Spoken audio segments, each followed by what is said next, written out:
Terima kasih saudara, Anda masih bersama kami. Saudara, jelang Natal dan Tahun Baru, ratusan warga menyerbu pasar murah yang digelar di halaman kantor Bakorwil, Madiun. Warga merasa terbantu dan senang karena jelang Nataru harga sejumlah kebutuhan pokok naik.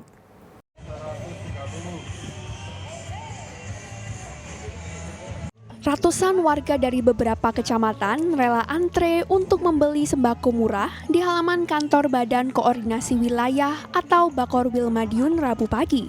Beras stabilisasi pasokan harga pasar SPHP dijual dengan harga Rp51.000 per 5 kg, minyak kita Rp13.000 per liter, gula Rp14.000 per kilogram, dan telur Rp23.000 per kilogram.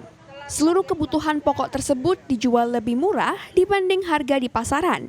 Warga merasa terbantu dan senang karena jelang hari Natal dan Tahun Baru, harga sejumlah kebutuhan pokok naik. Minyak goreng sama beras, sama telur, sama gula. Oh, gula juga beras. Ya. Berapa Bu harganya Bu untuk beras? Berasnya 51. Terus? Kalau minyaknya nggak tahu ya. 13.000. 13.000. Terus telurnya 23. Lebih murah Bu ya? Iya. Oh, ini untuk persiapan menjelang Natal Tahun Baru atau ya, gimana? Tahun Baru. Ya tiap hari lah. Ya lebih murah. Oh, kalau dibandingkan pasar? Iya. Murah di sini. Telur 26 kalau di apa? Di pasar. Ya. Kalau di sini? Iya, 23. Oh, 23. Kalau beras berapa? Ya beras 51, kalau di ya per kilo 13,5. Khusus untuk beras SPHP, pembelian dibatasi. Satu warga hanya boleh membeli 4 kemasan atau 20 kg. Dengan syarat harus menunjukkan kupon pembelian. Dirgo Suyono melaporkan dari Madiun. Saudara, jelang libur Natal dan Tahun Baru, tim gabungan Dinas Perhubungan dan Polres Kediri Kota melakukan tes urin untuk sopir bus di Terminal Tamanan, Kota Kediri. Pemeriksaan itu untuk mengantisipasi kecelakaan angkutan umum saat libur Nataru. Petugas gabungan Satlantas Polres Kediri Kota bersama Dinas Perhubungan dan Badan Narkotika Nasional BNN Kota Kediri melakukan pemeriksaan kepada bus yang melintas di Terminal Tamanan Kota Kediri. Selain pemeriksaan surat kendaraan dan kondisi kendaraan, petugas memeriksa urin pengemudi bus. Hasilnya sejumlah kendaraan bus tersebut layak beroperasi. Sementara dari tes urin, petugas juga tidak menemukan pengemudi yang diindikasikan mengonsumsi alkohol dan narkoba. Pemeriksaan bus angkutan umum di terminal dilakukan untuk memastikan kelayakan operasional. Sementara tes urin pengemudi untuk memastikan pengendara tidak terpengaruh alkohol atau minum-minuman keras yang bisa menyebabkan kecelakaan lalu lintas. Pengecekan tadi meliputi surat-surat ya, surat-surat kendaraan, lalu fungsi elektrik, lampu, spion, lalu juga rating, lalu pengereman dan kondisi ban. Ini juga kita lakukan pengecekan. Hasil sementara kendaraan seperti apa Bu? Sementara untuk kendaraan layak jalan sudah kami cek sama teman-teman bisub. Untuk tes urin kepada pengemudi, kita bertujuan antisipasi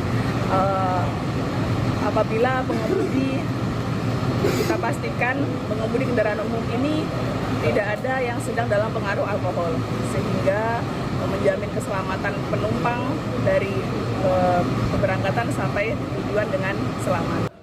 Menjelang Nataru, sebanyak 309 kendaraan bus melintas di Terminal Tamanan. Jumlah tersebut cukup memadai melayani penumpang bus antar kota yang diprediksi meningkat saat libur Nataru.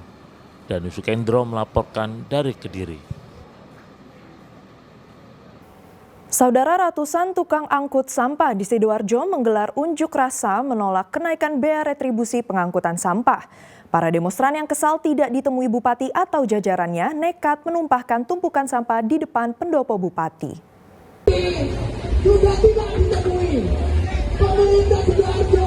Ratusan tukang angkut sampah berunjuk rasa di depan pendopo kantor Bupati Sidoarjo Rabu pagi. Akibatnya tumpukan sampah berserakan di jalan raya sebagai dampak aksi demo. Mereka kesal lantaran tidak ditemui oleh Bupati Sidoarjo Ahmad Mudhor atau jajaran di bawahnya. Dalam aksinya, para tukang angkut sampah yang tergabung dalam gerakan pekerja kebersihan seluruh Indonesia Gapexi Sidoarjo ini menolak kenaikan tarif retribusi pengangkutan sampah, yakni dari awalnya Rp1 juta menjadi Rp4 juta. Bea retribusi pengangkutan sampah dari tempat pembuangan sampah sementara TPS ke tempat pembuangan sampah akhir TPA dianggap sangat memberatkan karena naik 4 kali lipat. Dan di Sidoarjo ada DPC Kabupaten Sidoarjo Gapexi.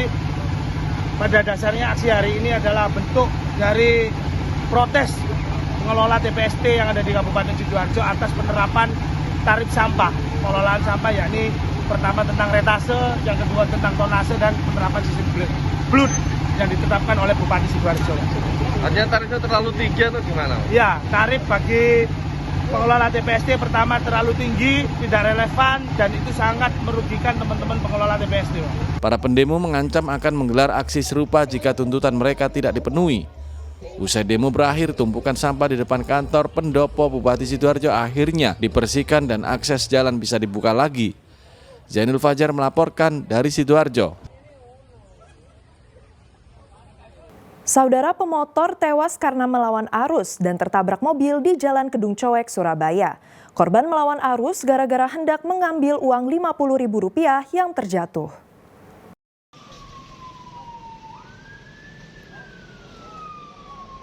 FD, warga Setro Tambak Sari, Surabaya, tewas setelah ditabrak mobil karena melawan arus di Jalan Kedung Coek, Surabaya.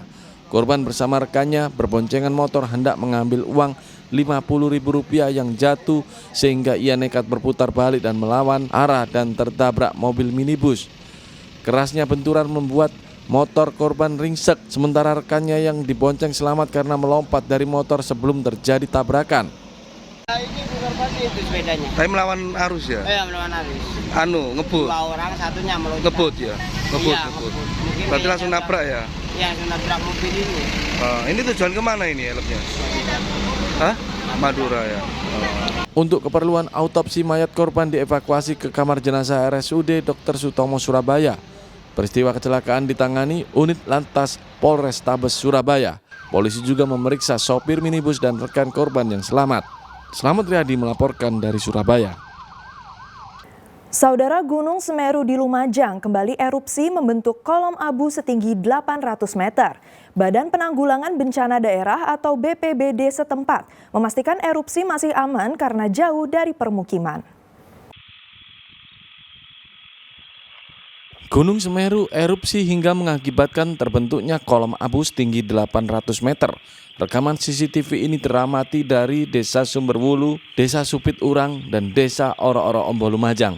Selain kolom abu, erupsi gunung api tertinggi di Pulau Jawa itu juga disertai guguran material ke arah Besuk Kobokan. Meski belum ada dampaknya, petugas dari Badan Penanggulangan Bencana Daerah atau BPBD Lumajang tetap disiagakan karena status Gunung Semeru di level 3 siaga. Erupsi ini masih agak kecil. Jadi tetap kita sebagai BPD, peran BPD ataupun warga sekitar sana untuk waspada. Ada laporan dampak mungkin sampai hari ini dari erupsi tadi yang terjadi di Gunung Semeru ini?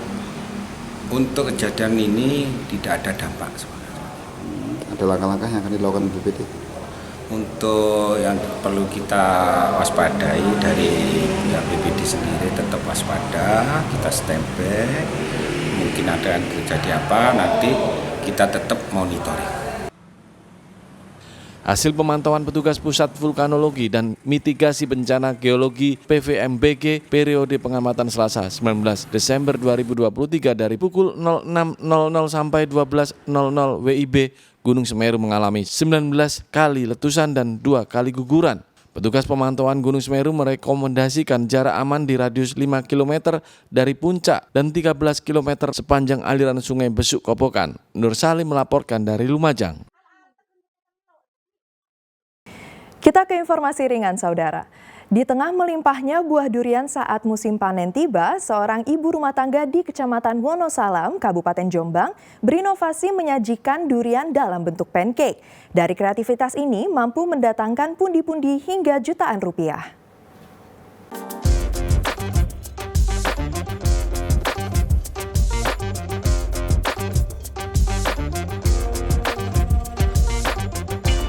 Inovasi pancake durian ini dibuat oleh Dewi Anggraini, seorang ibu rumah tangga asal Desa Wonosalam, Kabupaten Jombang.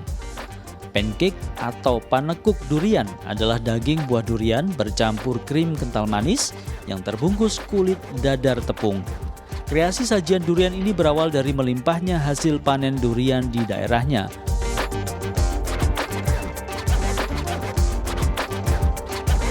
Kreasi sajian durian ini berawal dari melimpahnya hasil panen durian di daerahnya. Tak ingin durian hanya dinikmati seperti biasanya, Dewi mengolahnya menjadi sajian lain sehingga bisa menjadi alternatif kuliner penikmat durian. Tidak hanya di warung, pancake durian turut dijual secara online, sehingga peminatnya juga dari luar Jombang. Kreasi kue ini dijual per kotak Rp35.000 yang berisi 10 pancake.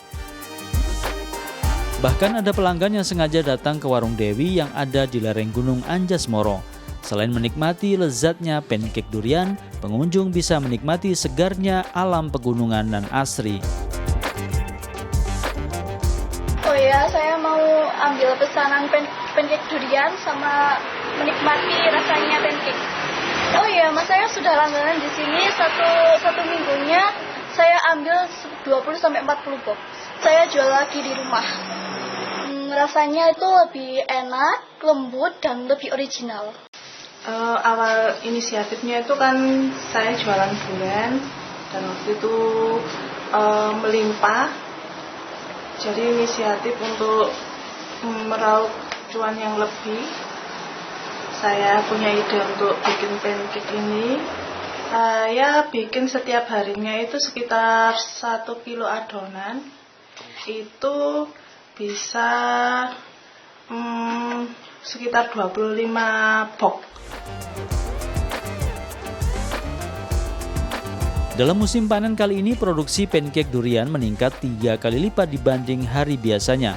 Pancake durian juga dijual dalam kemasan kardus besar untuk oleh-oleh seharga Rp100.000. Meningkatnya produksi membuat omzet Dewi Anggraini naik hingga Rp7 juta per bulan. Dwi Mujiarso melaporkan dari Jombang.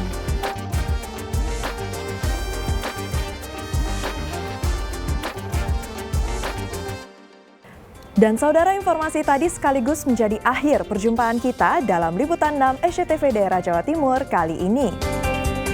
Atas nama seluruh kru yang bertugas, saya Keisha Prabawa mengucapkan terima kasih atas perhatian Anda.